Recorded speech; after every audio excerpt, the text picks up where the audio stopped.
To set custom notification sounds for individual apps in Honor 600 Pro, first of all, we'll need to open settings on our device. We can then go into the apps section right here and then select the options for manage apps.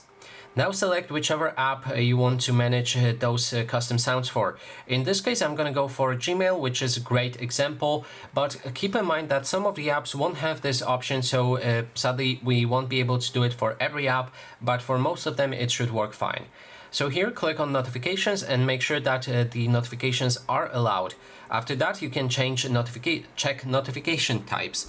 So for example, here in Gmail, if we receive a mail, we'll be able to change this sound specifically for that. So if we receive that mail, we can hear this sound, and that way we just set a custom individual sound for a Gmail.